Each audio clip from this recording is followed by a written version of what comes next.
Everybody's waiting for the perfect moment. It ain't going to come. Just take action. Get up and go. You may get off one X and land right on another, but that's okay. Get up from that X and move to the next one. Eventually, you'll get away from the X's.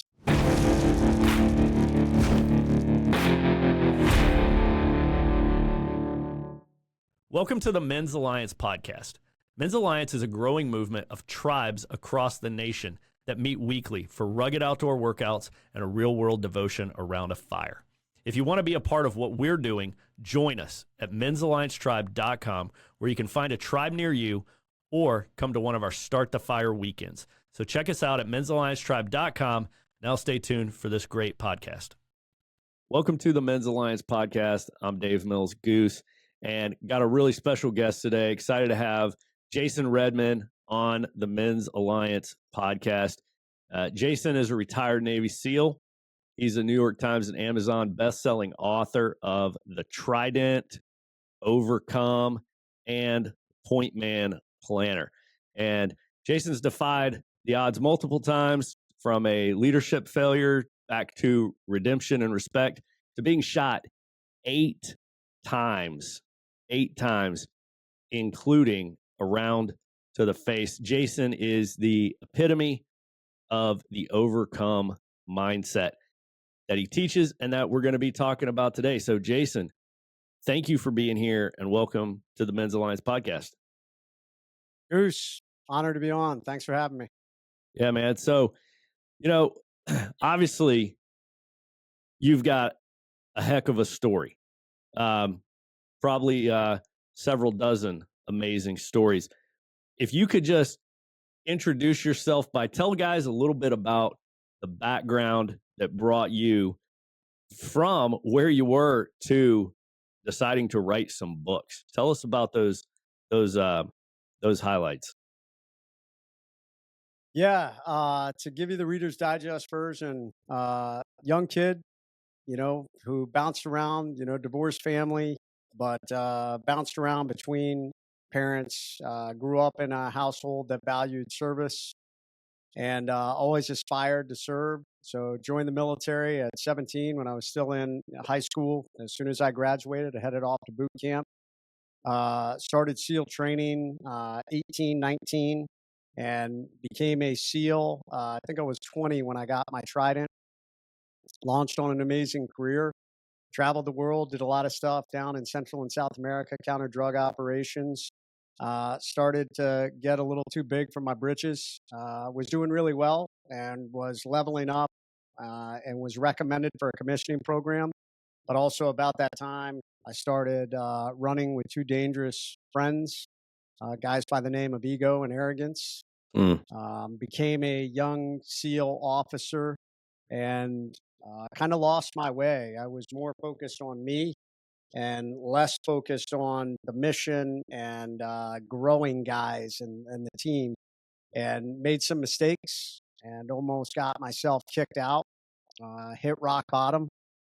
Thankfully, I had some leaders that believed in me and got a second chance. So rebuilt myself over a very long period. I mean, it took a little over 2 years to really rebuild my credibility as a young SEAL leader, and then came back, did a second combat deployment to Iraq, had gotten everything back on track, was leveling up, getting ready to move into the next leadership position, was screening for our next tier SEAL team. And on one of the last missions of our deployment, was caught in a deadly ambush. I was shot 8 times between my body and body armor, and very fortunate to be alive. I thank God. I owe my life to my teammates, and I owe my life to God, who I defied the odds. The doctor said it was a miracle I survived. Medevaced off the battlefield, started a whole new journey. Got to Bethesda. It took about 4 years and 40 surgeries to put me back together. Wow. Didn't want to leave the military. I tried to stay operational, and unfortunately, I wasn't able to do that. But I did finish my career, almost 21 years. In the process, was encouraged to tell my story and got the backing of the SEAL community, and released my first book, The Trident. Saw the power in that. Ran my own nonprofit to help wounded warriors. started getting out and speaking to try and help others be better versions of themselves with my focus on leadership and resilience. And then the rest is history. I mean, now I'm an entrepreneur. I am a father and a husband. I've defied the odds in that also. I mean, special operations community, the military community, the wounded warrior community is very hard on marriages. And I have been with my wife now for 24 years. We've been married for 22, coming up on 23 years. And it is my passion to take the lessons that I've learned, and I want to help anyone be better, but specifically men to be better. I think men are lost in this world today.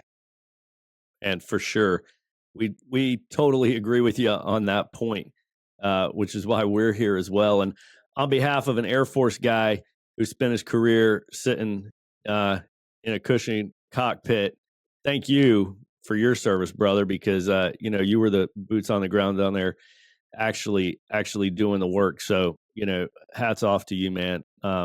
Especially Well, that's I mean, amazing that you stayed in and finished a 21-year career in spite of all those injuries. That's amazing. And probably the most important one of those accomplishments you just listed would be the marriage. And I'm excited about the work that you and your wife are doing on that front as well, that we can talk about later on. But of all those achievements, man, that's the most important one, is the work you're doing with your family. So you've got this overcome adversity theme going on. And, as I was thinking about that and what you've written about that, we've got a creed in Men's Alliance. So I got to tell you briefly about this. So Men's Alliance, we've been around for 7 years. We have a creed. It's 9 lines long that we say every week after our workouts and devotions around the fire. Well, when we wrote this creed, we stole great lines from every great creed, right? We were reading, the creed, the Boy Scouts creed, the Ranger creed, the SEAL creed, and we modified a lot of lines. We picked and choose, and we put together our own version. But one of the lines in the Men's Alliance creed that we modified out of the Navy SEAL creed is the part about getting back up every time. And I believe your line is, if knocked down, I'll get back up every time. And the way we say it is, when the world knocks me down, I will get back up every time. Because we just acknowledge the fact that we're all going to fail. We're all going to make mistakes. We're all going to get knocked down. That is the line of the creed, both your creed and our creed, that really jumps out to me about your story. Talk to us about overcoming adversity, and not just how to survive and get back up, but thrive, because that's what you've done. You didn't just get back up, you got up and you've been thriving. Tell us how to do that. Yeah, 100%. And Goose, I just want to say thanks for you too. I mean, it's funny you say, hey, you guys were the guys on the ground, but man, you guys in the air saved our butts more times than I can count. I mean, it was on multiple missions in both Iraq and Afghanistan. And that's really what makes first world superpower military capabilities. It's our technology and our air power. And I owe my life on multiple occasions to both fast movers, and obviously the gunship saved my life on multiple occasions, including the night I was wounded. So my sister was Air Force. She loves to remind me of who saved your life. Oh, that's right, the Air Force. So Gotta love that AC-130, man. Amazing. So yeah, let's talk about the overcome mindset. It is, I love the fact that, you say when I get knocked down, because that is the reality of this life. And it is the foundation of everything that I speak on. It's not a mindset of if, it's a mindset of when. And I survived a devastating enemy ambush. But one of the things that came out of that ambush as I lay in that hospital bed is we describe in the military, and many of you that are out there that are military members, or maybe you're law enforcement, we have a we have a phrase that we talk about being on the X. The X is the point of attack. It's the ambush point. It's the attack point. But and I survived this vicious enemy ambush as a special operations warrior. It was my job to find, fix, and finish the enemy. So we wanted to place the enemy on the X, and we wanted to either capture or kill him. And that was done through obviously locking a target down when the time came, applying as much pressure or firepower or whatever it was. That night in that ambush, I got to feel the reverse side of that, which was overwhelming. Um, I think there are a lot of guys, and you can go watch videos out there that talk about that night that I was wounded. Many of them who went on to serve many, many more years at our most elite SEAL team said by far that was the most intense and violent firefight that they were ever in. It lasted about 40 minutes, pinned down by two PKM machine guns, and we estimate, 10 to 12 AK-47 shooters in that ambush line. And I remember that feeling of just, I wanted to crawl under the ground, under a rock. And obviously I wasn't able to do that. And, just that feeling of helplessness, that feeling of there's nothing I can do. The world is spinning out of control as you're in pain and hurt, and trying to figure out how to sort your way out of this. Fast forward to lying in that hospital bed. I will never forget those initial moments when I was kind of sorting out, like, where do I go from here? And I was being inundated with all this bad news. These doctors and nurses telling me, your elbow is effectively destroyed. You have no use of your left hand. We're thinking about amputating your arm above the elbow. Your face, the structural integrity of your skull is compromised. We're going to have to figure out how to replace bone in your skull. Obviously, your nose is gone, your jaw is broken, your orbital floor is gone. We're going to have to rebuild your eye socket. I was trached, I was wired shut. They were feeding me through a stomach tube. And I remember them telling me it was going to be years for them to put me back together. And I thought about, like, holy shit, I feel like I'm right back in the middle of this gunfight, except now it's not the bullets and bombs of war. It's like the bullets and bombs of life. Like, I feel as overwhelmed and as helpless as I did in that gunfight. And that kind of started this idea that has gone forward since then, that everybody in life gets on the X. Every one of us will find ourselves in that moment. And there's a lot of people out there that you may hear my story and be like, oh man, there's no comparison of being in a gunfight to what happens in everyday life. But here's the interesting thing about trauma. The human body does not have a sliding scale that says, oh, we're at firefight level. The scale is only, hey, I am in fight or flight mode. So the human body is a physiological, it's a machine. God made this amazing machine. And when we're in danger or we're in massively stressful situations, cortisol dumps and adrenaline dumps, and your heart rate picks up and your breathing picks up and your brainwave activity and all these different things. So whatever life ambush you have been through, believe it or not, if we hooked you up to medical devices that for whatever ambush you've gone through, whether that's a failure, whether that's a divorce, whether it's an injury, whether it's a life-threatening illness, the loss of a loved one, the loss of a child, sexual trauma, whatever it is, if you looked at me in my gunfight and you in your whatever incident, we would look identical. And that is the reality. And I've tried to explain people that to get out of that takes what I call an overcome mindset. Because there is a willingness to lay on that X and being unwilling to give up, being unwilling to get up, or being unwilling to fight forward, or at least having a mindset of overcoming and surviving. And that is something that I had to do in that firefight. And now I've translated that forward into all aspects of life. And I try and explain that to people. To have an overcome mindset, three things have to happen. Number one, there has to be awareness that bad things can happen to good people. We live in this world where people think nothing's ever going to happen to me. Nothing will ever happen to my marriage. Nothing will ever happen to my kids. Nothing will happen to my health or to my business or whatever it is. And that's just myth. That's not reality. You nailed it in the beginning, Dave. It's not if, it's when. When we wrote my book, Overcome, the average person will go through 5 major life ambushes in their lifetime. And when I talk about a major life ambush, that's anything that will forever leave physical, mental, emotional, or deep financial scars. And you'll never fully recover from them. Anybody that's listening to this podcast right now can think back to some crippling, devastating moment in your life, whether it's the loss of a loved one, sexual trauma, financial ruin, a failure point, whatever it is. It's still painful when you think about it, because there are these hard moments that change your life.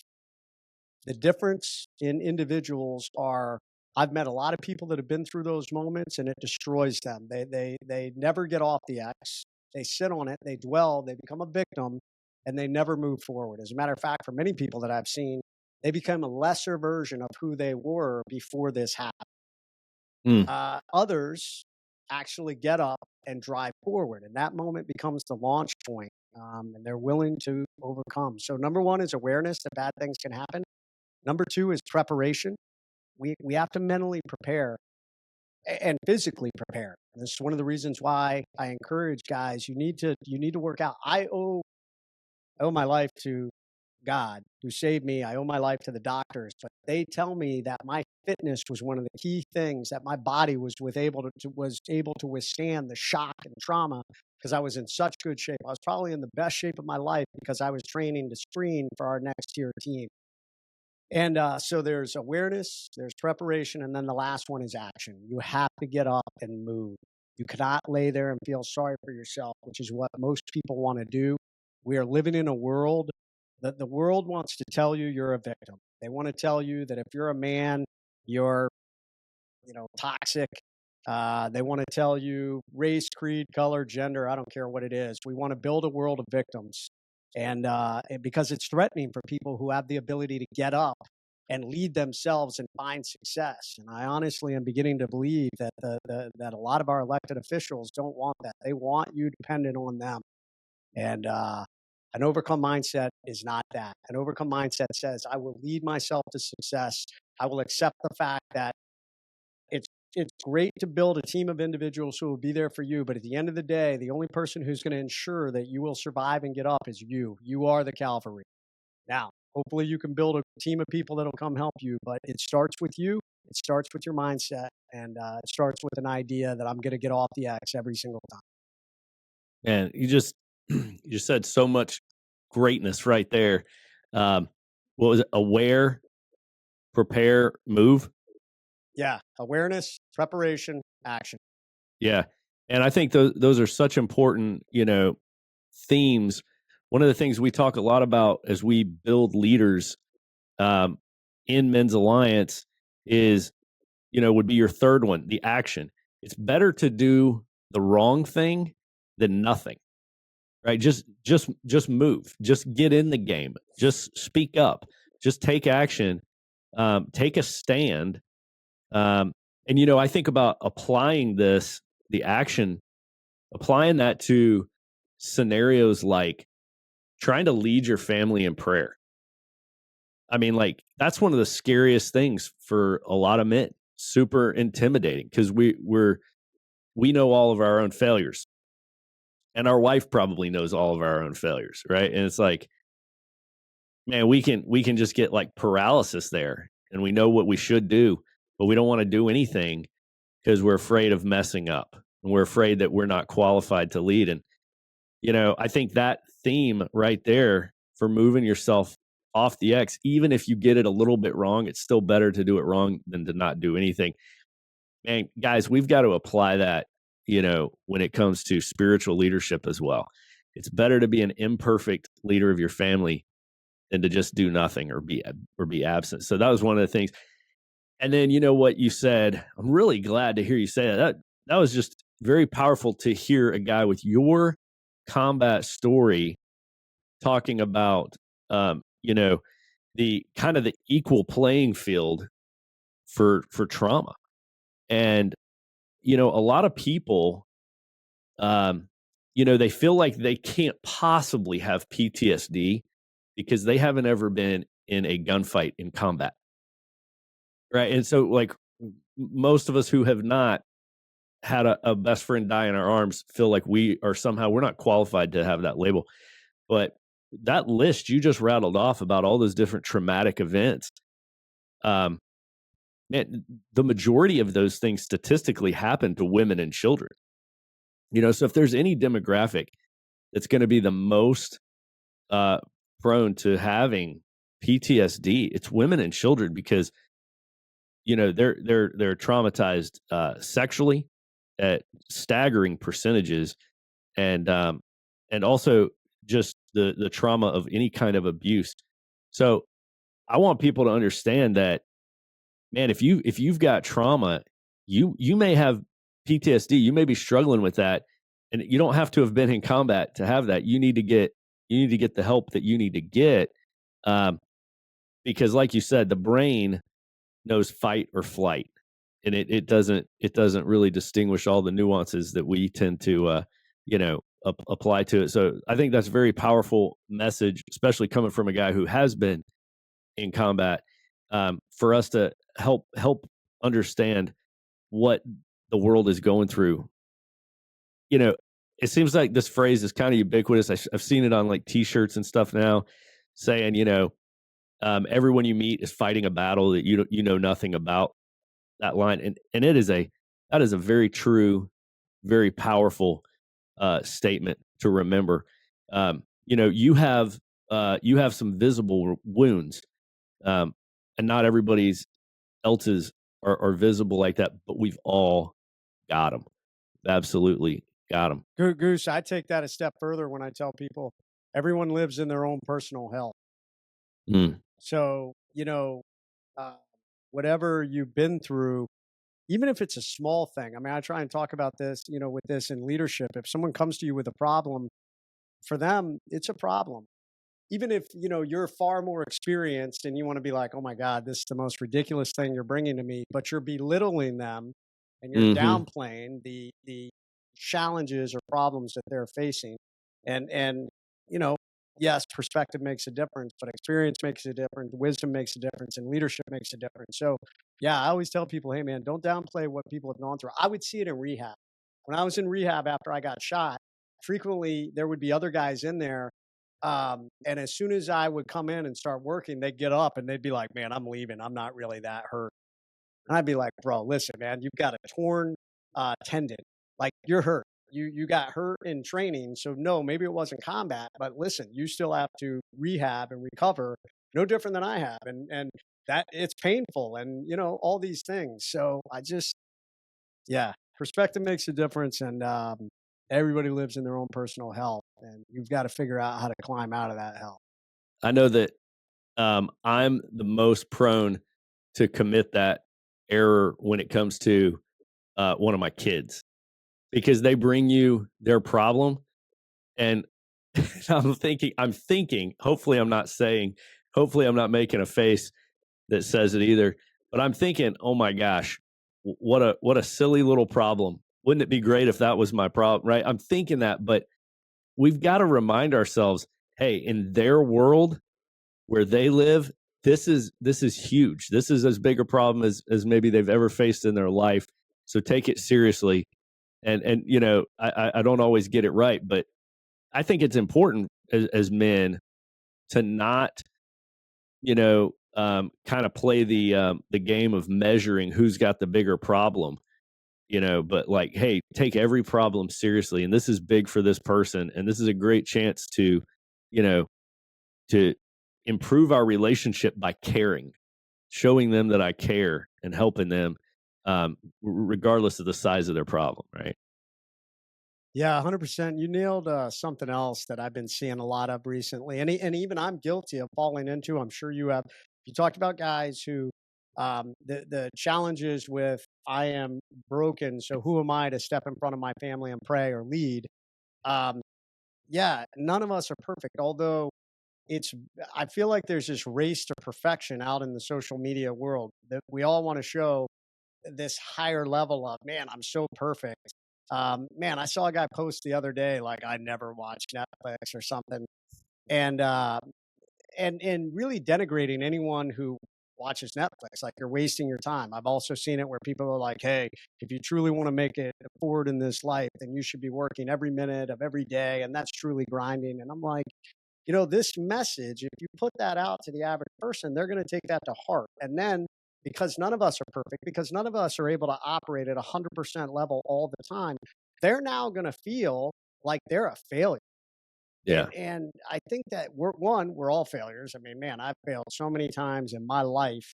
It's why I was an interesting thing. When I wrote my book, The Trident, I wrote about my failures, and the agent hated it. God rest his soul. He passed away. But he hated it. He did not want me. He was like, just, dude, talk about your combat. Tell more stories about combat. Don't write about that failure shit. Nobody wants to read that. And I said, I don't agree with that. And not only that, this is my story. I said, there's plenty of stories about combat. Combat's a part of my story, but the real heart of my story is failure and coming back. And it has been amazing the amount of people out there who have reached out to me and said, man, thank you. I needed that. I failed. I ruined my marriage. I ruined my job. My ego killed me in this aspect of my life.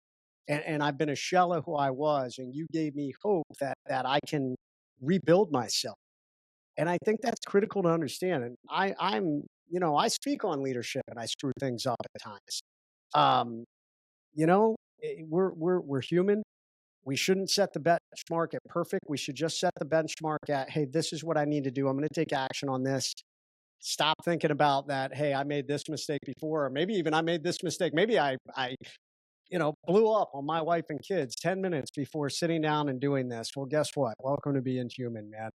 It's about recognizing it, correcting it, and consistently continuing to set the example, and then having that awareness of that's not the guy I want to be. So let me try and do better about course correcting. So the guy I want to be comes closer every day to meeting up with the guy I am, right? Or, the guy I am comes closer to meeting up with the guy that I want. That's well said. I really like that. And I think it's important for listeners to understand that we're talking about two different things here. There's the physical injury, the getting shot, the gunfight, and the return from that. But there's also this other thing that we're starting to talk about, and that's like a failure coming back from making a mistake. So it's not just coming back from an injury, it's coming back after you've messed up in some way. And I think really that right there, that's the part that applies to every one of us every day.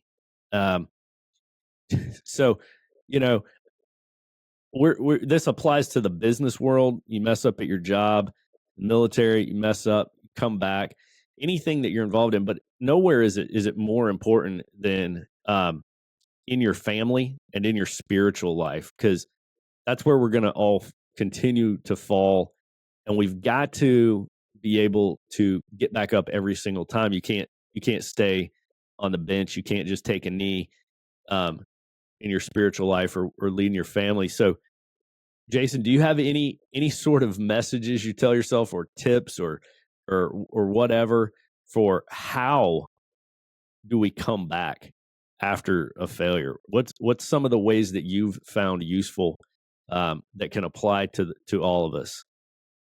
So, number one, it's never too late. I mean, what's interesting is most people think that my battlefield injuries were like the worst thing I went through. It wasn't. It was failing as a leader.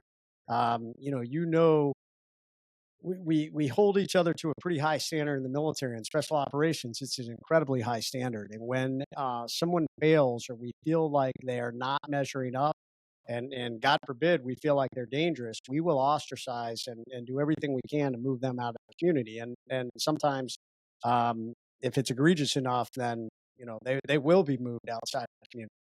And I found myself in that place. There were a lot of guys who said, "We don't want you around. We don't want you as an operator. You're dangerous. You're making bad decisions." And that was the hardest thing I've ever encountered, to think that, man, I'm part of this brotherhood. I'm a leader, although I wasn't leading, and that took me a little while to grow up and build some self-awareness to understand that. But the first thing that happened when I hit rock bottom and was trying to drive through that was this idea that it's too late. I can never recover from this. And I think that's where so many people grab onto this idea. they need to understand something critical. My TED talk is about this. The end moments lead to new beginnings. So you are right. Whatever failure point, whatever has happened in your life that has crashed, maybe it's the ending of your marriage. Maybe it's the ending of a job. Maybe it's the ending of your business. Maybe, unfortunately, it's a relationship with one of your kids. It may be the end of that, but it's the beginning of something else. And it's up to you to drive forward and figure out what that new beginning is. But that takes action, and that takes diligence, and that takes self-awareness on where you're going to go. So that was really hard for me to come to grips with. Hey, and when I started to become more self-aware and realizing that, hey, this isn't the end, this is the beginning. You can rebuild yourself. And over time, I realized that I can win guys back by setting the example, but it's going to take time. And it did. It took years, literally almost 2 years to win back. And granted, there was a small group, even to this day, there's a small group of guys out in the SEAL teams who are like, screw Jay Redman, that guy, he made a mistake and he should, burn in hell for that mistake forever. I'm not worried about those guys.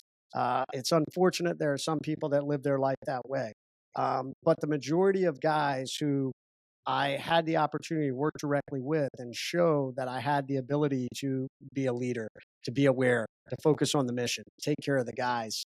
I won them back over and they said, hey, man, you did right. So it's never too late. It's never too late. You need some self-awareness because most likely I meet a lot of people who get that victim mindset. I had it in the beginning also. I saw, the team threw me under the bus. The guys threw me under the bus. This is a personality conflict. It's not me, it's them. And I hear this a lot when individuals go through trauma. There's very little ownership of what happened. And in any situation, I don't care. There's going to be a little bit, even the worst case scenario where someone truly just totally screwed you over. I guarantee there's a little bit of ownership on you. Maybe it's only 10%, but for most people, it grows bigger. Mine was probably damn near 80, 90%. I put myself in that situation from bad decision making, from selfishness, from lack of self-awareness, all these different things. So if you want to come back from a mistake, number one, it's never too late. I don't care how many years it's been, it's never too late. I would at least want to know that I made the effort to drive forward and repair something. Even if all that is, maybe I can never bring back a relationship that's broken or rebuild a business or whatever it is. But even if I knew I moved in a different direction, rebuild myself and my credibility as the new person I want, which is what I did. I'd want to know that I put in the effort to do that. Because I'll tell you what, man, when you face death, and I am one of the few people that's out there. There's a group of individuals who have come close to death and got a second chance. I had a lot of regrets in those moments. I thought about the things that I hadn't done. I thought about things I wish I hadn't done. I had a lot of regrets. So I tell people, man, live your life now. Go after it. Live greatly. Don't be afraid to say sorry. Own the shit that you've messed up. So that hopefully when you get to the end of your life, you can say, you know what, I tried to become my optimal self. I tried to live up to the highest standards of who I have the potential to be, and I got no regrets, and I'm ready to go. Man, that's an awesome message. I love the thought that it's never too late. Man, this is so powerful. Man, the messages that we will tell ourselves or the world may tell us are gonna be designed to keep you on the sideline where you won't make any difference. And we've got to reject that constantly. And one of them, I think, is the lie that it's too late. Absolutely a lie. Absolutely should be rejected. It's never too late. And like you said, if you go in humble, right? If you go in humble, owning your past failure, owning your mistake. Hey, guys, family, here's what I did. Totally messed this up. But I'm going to try again and I'm going to start right now and blah, blah, blah. I'm going to move forward, right? Man, that's the way to do it. If you come in humble, owning your mistakes, looking to improve, people respond to that. The majority of people, like you said, very small percentage, maybe won't. And those people, man, you got to just, let them go anyway. But the vast majority of people respond to authenticity when we see that in a person who's making an honest effort, who's honest about their past mistakes, and is willing to try again, knowing that it's never too late. Very important message. Hey guys, is money holding you back from being used by God? If finances are a problem in your life and you're looking for some help, some counsel, some assistance financially, you've got to check out the Main Street Group. It's run by Tom Love, call sign Doc, with Tuckahoe Tribe. Okay, Doc is a certified financial planner. He's a fee-only fiduciary. He's a Dave Ramsey SmartVestor Pro.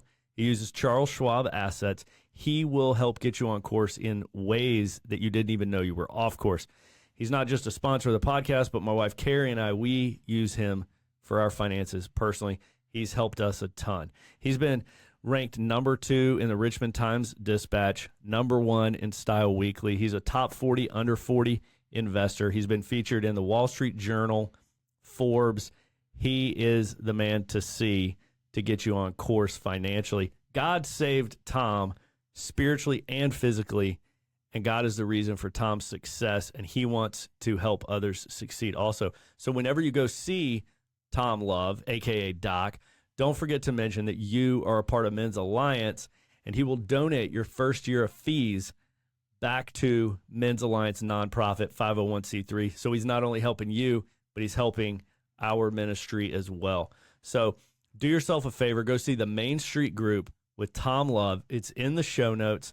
Check it out. And as always, Dave Ramsey and Charles Schwab are separate entities, and past performance is no guarantee of future results. Check him out, the Main Street Group, Tom Love. Jason, I want to go back to something you were talking about earlier, and that's this concept of getting off the X. And, you know, I know that I've got a lot of buddies that are police officers, and they use this phrase a lot too. And the only groups I've ever heard use this phrase are law enforcement and special forces guys. But for our average dude, and you explained it earlier, the X is where you don't want to be.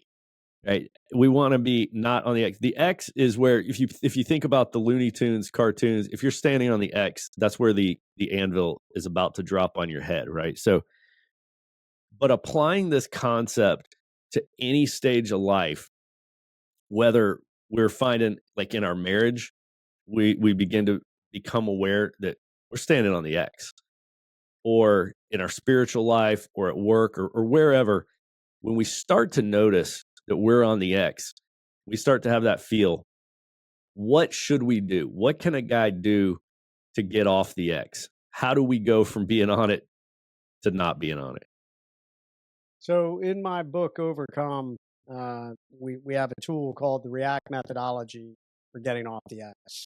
The funny thing about React is it would work in a gunfight. So God forbid you find yourself in a gunfight, but if you do, React will work. But really what it's designed to do is work more in life ambushes or moments you find yourself on the X. When I talk about life ambushes, there's 3 levels of life ambushes. There's micro ambushes, mini ambushes, and then major life ambushes.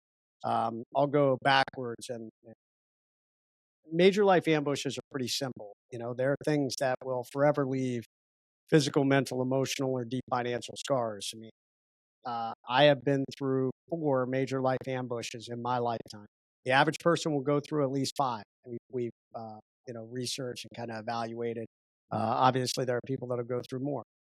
Mini ambush is more of a big schedule disruption. Something comes along in your life and just disrupts your plan. I don't know, maybe you're a 2-car family and 1 car breaks down, and now suddenly you're trying to figure out how to move everybody around with 1 car, plus you're dealing with the mechanical challenges and the cost of fixing this car or replacing the car or whatever it is. And I watch a lot of people that allow those schedule disruptions, those mini ambushes, to negatively impact everything about them and what they do. It really just stalls their life. They get stuck on the X because of this problem. I'll tell you though, the most dangerous ambushes that place people on the X are the micro ambushes, and these are the ambushes of the mind. This is that little voice that lives inside you that tells you You're not good enough. You're not a good enough husband. You're a bad father. You're a terrible leader. You're not big enough, or you're too big. You're too fat. You're too skinny. You're too black. You're too white. I don't care what it is. Whatever it is that pins you to the X and stops you from driving forward and finding success. And those micro ambushes are devastating because there are people who have lived on the X their entire life because of things that has stopped. I'll be honest. My dad, I'm not a big guy. I'm 5'8", 170 pounds. And I was always one of the smallest guys in my platoon. I was probably one of the smallest guys in buds. And when I was younger, my dad used to always tell me, "You're too small. You can't, I want to go out football, Dad. You're too small." Um, that scar of hearing that over and over again. I am a 49-year-old man who has been a high-level Navy SEAL, who has overcome tremendous things. I'm highly decorated. I'm nationally recognized. I stand on national and international stages. And almost every other day, that little voice in my head, when things are starting to not go right, will say, "Well, you're too small. That's your problem. No one's ever going to look at you as a leader. This is all made up." It is a micro ambush, an X that I have to constantly drive myself forward off of. Now, how do I do that? Well, I take action. I ignore it. I say, you know what? I know that's not true. That's not the reality. And through both my successes and the things I'm doing, I prove that that's not true. So the REACT methodology to get off the X is this. R stands for recognize there is an issue. That is the number one thing. So if you're running through life and you're having a challenge, whether it's your marriage is starting to deteriorate and you're like, man, there's an issue here, and you're noticing that you're on the X, whether it's a leadership challenge at work and your job, maybe it's a challenge with your kids, whatever it is, number one, you have to recognize there's a problem. You have to figure out what this exact problem is. Obviously, the bigger the problem, major life ambushes, we immediately know those. Cancer, whatever it is, they're pretty simple. Others get a little more nuanced, and we need to get down into the details to understand, hey, I'm on the X. How do I fix this? E, so react. E stands for evaluate your assets. When we're in a life ambush, from micro all the way to the majors, it's easy to feel overwhelmed. It's easy to feel all those things that I described in that gunfight. There's no hope. There's nothing I can do. It's all outside of my control. It's not fair. All these things that we think about when we're on the X and we're struggling to deal with some major situation. How we combat that is we start to think about, what are the tools I have to get myself out of this problem? Because oftentimes it's never so bleak that there's nothing. That night in that gunfight, I remember, we were in a bad situation, totally outnumbered and outgunned. But I remember laying there as I'm pinned down, being shot and gunfire traveling over me, like thinking through, what do we have to bring to bear to this problem? I had my other teammates at a house about 150 yards away. We had a Marine Corps quick reaction force that was about 2 kilometers away on standby. We had Navy helicopters on standby. We had a Army Special Operations TF-160th helicopter medevac platform. We also had the AC-130 gunship. These were all the things that we had to bring to bear to the problem. Life is no different. When you're struggling with some ambush, even if it's something as minor as that little voice in your head that's telling you there are assets, there is a counselor, there's a priest, there is a pastor, there is a men's group, there is something that you can leverage to help you with what you need to do to make it an asset. Number 3, A, assess options and outcomes. So once you figure out what your asset is, I'll also tell people it's the tool in your toolbox that, you recognize, hey, these are the 3 tools I have to fix this problem. You now need to decide what's the best tool and what's the best way and what is the outcome. So options and outcomes, and we think through, and sometimes in really bad situations, there isn't a good outcome. It's like the best of the bad outcomes. Right. But it is action. And Goose, you said it earlier. Sometimes imperfect action or even wrong action is better than no action. And a lot of people will sit there forever and they're sitting on the X and they're bleeding out. Maybe not physically, but mentally, emotionally, and financially, you will bleed out if you just sit there and do nothing. So It's better to just choose an option and outcome and execute on it. C stands for choose a direction and communicate it. When you're on the X in this life, you're never on it alone. Your friends are on the X with you. Your wife is on the X with you. Your kids are on the X with you. Your business partners are on the X with you. Your staff, your employees, your clients even are on the X with you in a major ambush and even in the minor ones.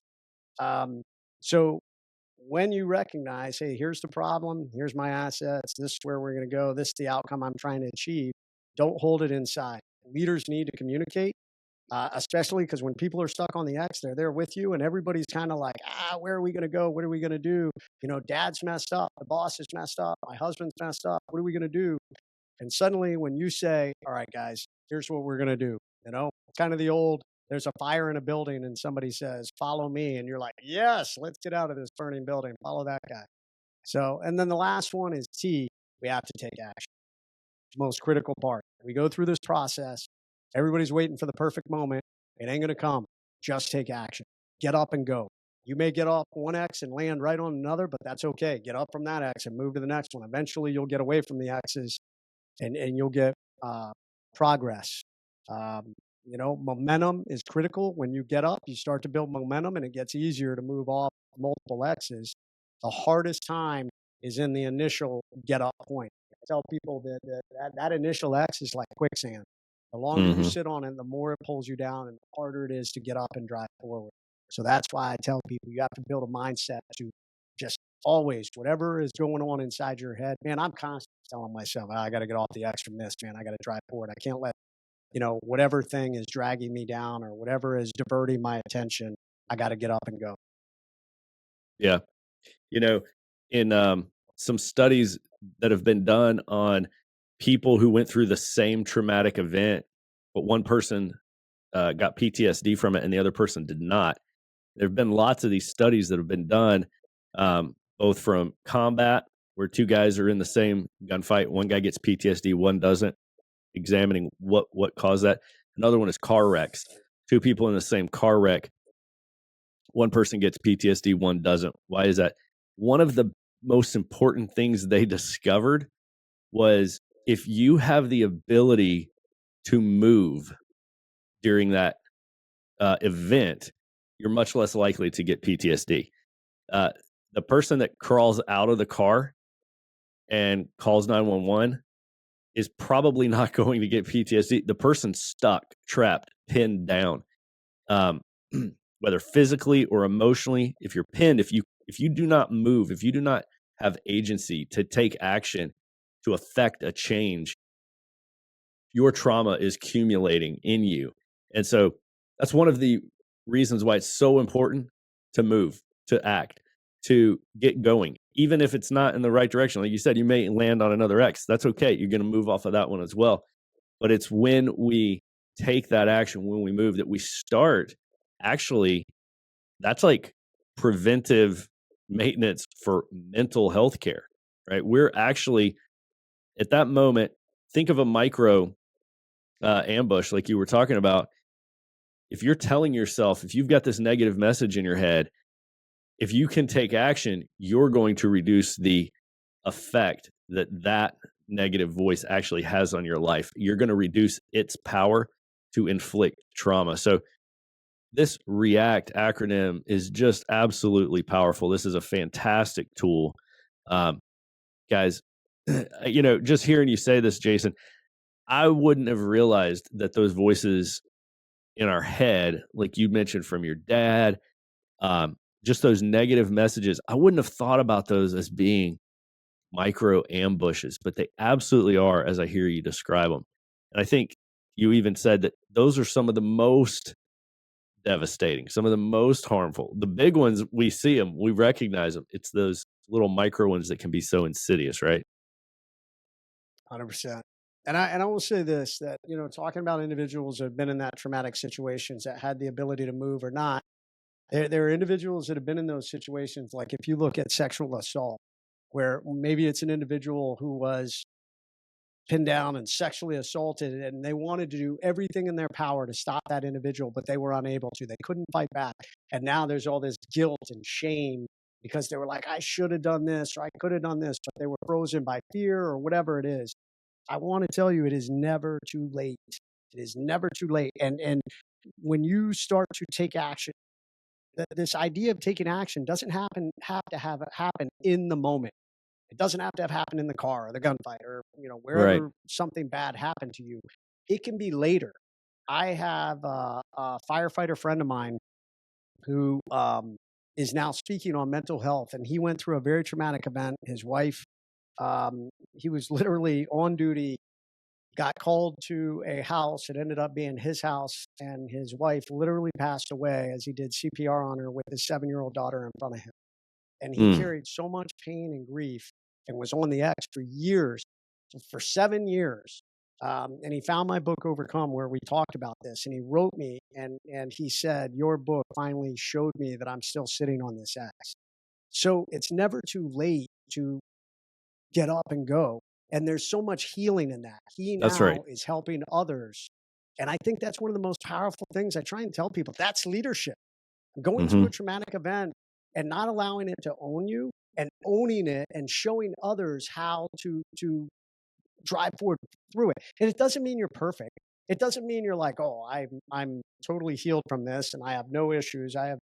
That's just not the case. None of us are. But I tell you what, there's tremendous power in getting up, driving forward, taking that action, and how much it is so cathartic to be able to help others who now you're on the other side, but maybe they're going through what you went through or something similar. That's leadership. That's action. Man, so good. That's absolutely right. I'm glad you said that. It's never too late, even if you were stuck, trapped, or pinned. Healing is the key word. There's still healing that happens when we start to process it in the present. Talk to us just briefly about the role that your faith played in your story, in your recovery, in your getting off of the X. Yeah. So faith. I grew up in a Christian home, very strong. We were part of a Pentecostal church. Well, Southern Baptist and then Pentecostal. I mean, the doors were Baptist-costal. open. What's that? Baptist-costal. Yeah, yeah. I mean, like speaking in tongues. I mean, we were one step away from people having snakes. So, and as a kid, I just kind of accepted. Well, this is who I am. I'm a Christian. I just had blind faith, is what I tell people. But as I got older, and I read and learned, and I went in the military, I lost my faith somewhat. Um, the military sometimes is a hard place to have faith. And my hat's off to so many amazing individuals who were strong Christians all the way through their military career. I wasn't that guy. But I will tell you, as we got into the war, after 9/11, I started to refine my faith. And there's nothing like, facing death every other night when you go out on missions to make you question what is on the other side of this. And I came back, a little older, a little wiser, reading the Bible, trying to understand. And I don't want to say it was this perfect faith. As a matter of fact, frequently I would say to God, God, in the Bible, I read about all these miracles. Like Jesus walked around like, the Oprah show. You get a car and you get a car. And Jesus was like, you get a miracle and you get a miracle. And, all these people write about these miracles that Jesus did. And I was like, you could just show me a miracle, God. Like, I'll believe. And yeah, that night on the battlefield when I got all shot up, I mean, I was dying. There's no doubt about it. Everything was shutting down. We go through pretty extensive trauma medicine. We understand what hypovolemic shock is. We understand the physiological processes that cause people to die. And I was checking all the boxes. And I remember resigning myself to, this is where you're going to die. This is it. You're checking out. And it filled me with a lot of sadness and grief. I wanted to obviously see my wife and kids again. And in that moment, I called out to God. I said, God, I need strength. Help me to go home and see my family again. And like that, I had this amazing surge of energy. And like we said, I don't know what the timeline is. Our firefight lasted about 40 minutes. I was hit in the first 5 minutes of that gunfight. But between the time I was hit and the time that I couldn't really move at all. To the time the medevac came in, at the end of that 40 minutes, I got up and I walked to the helicopter under my own power and got on that helicopter. Wow. That is a miracle moment. I mean, doctors told me it's a miracle I survived from the amount of blood loss. I needed 8 transfusions over the 96 hours from the time they medevac me to the time I got to Bethesda. Wow. So I'd love to tell you that I have this unwavering faith, like I'm a walking miracle, and God probably routinely is punching me in the head because he's like, you asked for it and I gave it to you. But I believe, and I tell you, I find a lot of solace if you look in the Bible. Thomas was a disciple of Jesus who walked next to him, who watched him administer miracles, who listened to the prophecy of, hey, Jesus saying, look, I'm going to die, I have to die, and then I'm going to come back. Jesus prophesied all of this. It was written about. And then when he did, Thomas was like, nah, I don't believe it. Show me your hands. Let me stick my finger in your side. So I'm like, okay, I sometimes struggle with my faith, but that's okay, because I believe. I believe, even though sometimes I struggle, and I think that's where we need to be. I sometimes am frustrated by Christians that are out there that put this message out like, oh, you should never doubt. If you doubt, you're a terrible Christian. I'm like, I don't think that's really true because his own disciples, Yeah. struggled. Paul denied Christ 3 times the night he was taken into custody and then crucified. Oh no, I don't know him. And Jesus even told him he was going to do it, and he did it. Yeah. So we're not perfect. I'm not perfect. I struggle sometimes. It's a crazy world we live in. But I tell you what, man, I pray to him all the time. And I just, frequently my prayer is, Lord, I don't know if you're listening, but I'm down here. And I hope that I am the person and the man and the leader you want me to be, and that I am following this path that you set for me. Yeah. Very similar in that I grew up in a Christian home. And then when I went off into the Air Force, man, I went away from God for many years, unfortunately. And, if anybody from my flying squadrons uh, ever stumbles upon this podcast, they're going to be shocked, right? They're gonna be like, "There's no way." And we did a podcast about my story. And then there's this coming back on your own and finding your own faith and rediscovering it. And now where I'm at is I completely agree with what you said about doubt. I think everybody that's human has doubt, right? Like Peter had doubt, Thomas had doubt. And in fact, I encourage my kids to ask their questions, right? I'll ask them, "Don't you have any questions?" And at first they're like, "Nope." And I'm like, "Really? You haven't ever wondered, how do we know that this Bible wasn't just made up?" And then they go, "Oh yeah, I've wondered that." And then you're like, "See, okay, well, you can say that out loud. You can say out loud, 'Hey, how do we know?'" Don't stifle your questions down. Bring them up. And what else do you have? And then it's kind of like you open the floodgates after that. And now they got all their questions and they're pouring out. And that's great because you know what? There's answers. It's great to hear the questions and then to learn the answers. That's how we grow in our faith. People that pretend they don't have any questions, they're never going to grow. So, man, I just really appreciate you sharing that piece of your story. Absolute miracle. I love how you got up and walked yourself to the helicopter. That's absolutely incredible. I can't even imagine. You had been laying there bleeding for quite a long time. Yeah, and there's a funny part of the story. I mean, if you read in my book, I couldn't feel my arm. So, and it's 3 a.m. in the morning. It's dark. I mean, and it was a super dark night that night. So I actually thought my arm had been shot off because after being shot in the face, I wasn't really all there. So I thought I had lost my arm. And at some point in the gunfight, I took my helmet off. That's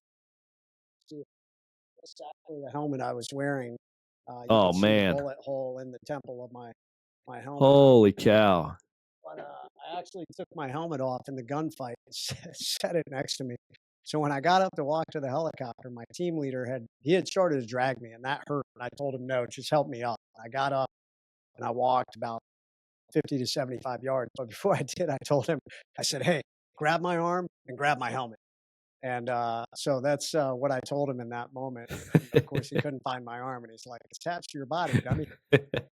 So Nice. Oh man. And hey, before we wrap up here, something you and I were talking about before we started recording. Tell us about what you are working on right now with your wife. yeah, man, I am super blessed. I would not be where I am today if it wasn't for my incredible wife. I call her the long-haired admiral. If you read my first book, The Trident, our whole story is there from the time we met to, all through this journey, because I wanted to show what our military spouses go through and what a rock star and just a Spartan wife she was. But from there, we've gone on to run our own businesses, to raise 3 successful young adults. We've grown all these things we've done. She's been right by my side, sometimes behind me, pushing me, sometimes next to me, sometimes in front of me, fighting for me. And we are a little bit of an anomaly in the special operations community. We have almost a 90% divorce rate. Wounded warriors have a 90% divorce rate. Wow. And everybody kept asking us, like, how have you guys done what you've done? How have you been found the success and overcome your injuries and all these things? So yeah, we finally wrote it all down. We said, these are how we run our marriage and our life, and how we communicate, and how we share our dreams, stay on track with our goals, and deal with problems.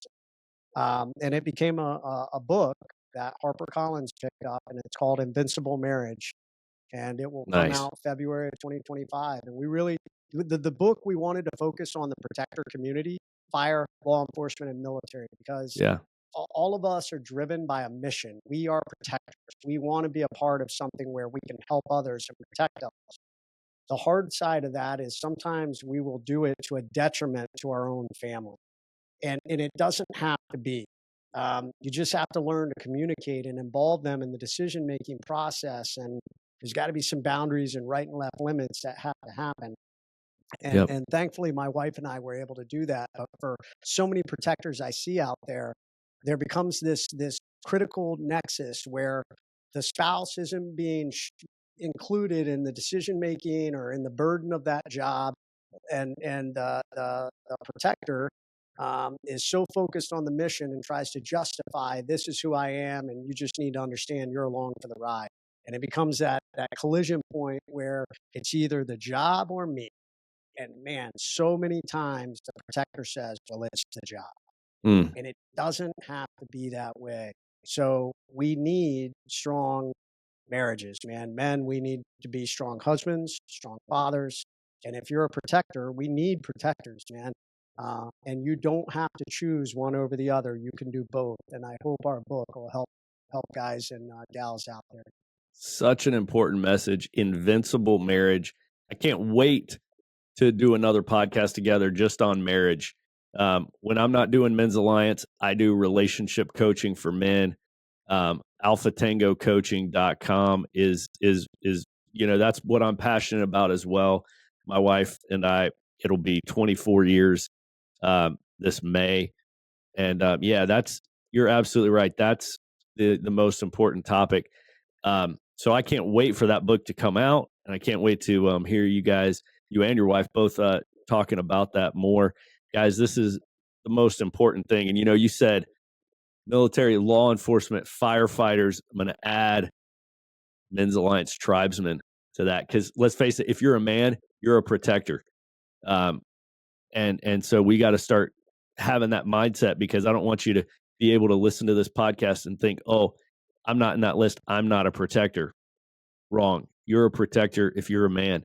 So embrace the role, and we're gonna celebrate this book together when it comes out. And as we were chatting right before the show, we discovered that we're only right down the road from each other. So we'll get in the same studio next time, and look forward to doing this with you. Jason, thanks so much for your time, man.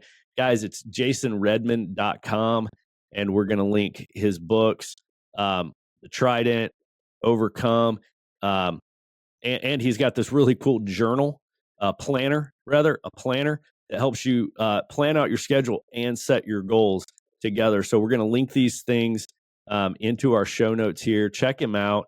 Pick up a copy of his book. Again, we're going to link that in the show notes, jasonredman.com. And thanks so much for your time. Absolute rock star of an American hero and an inspiration. Thanks for all you're continuing to do and the impact you're having right now on men and their marriages. Goose, my honor, man. Yeah, look forward to getting together again in the future. There you have it, guys. Jason Redman, author and former Navy SEAL, talking about resiliency and getting back up every time. One of the things we talked a lot about was this concept of when the world knocks me down, I will get back up every time. And guys, I just want to tell you, the best way that I can possibly think of for you to really learn what that looks like is by coming to Start the Fire April 19th and 20th, because that is what we are all about.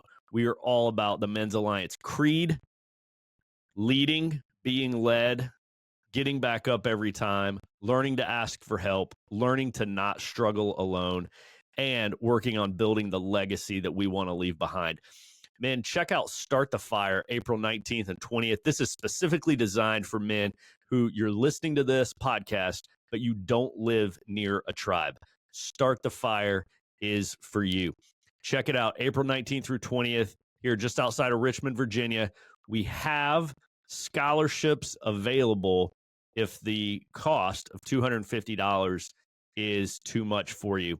We have scholarships available. You can email us, info@mensalliancetribe.com for information about those. The important thing is that you get here. You get to Start the Fire. However that may be, scholarship or not, we want you here.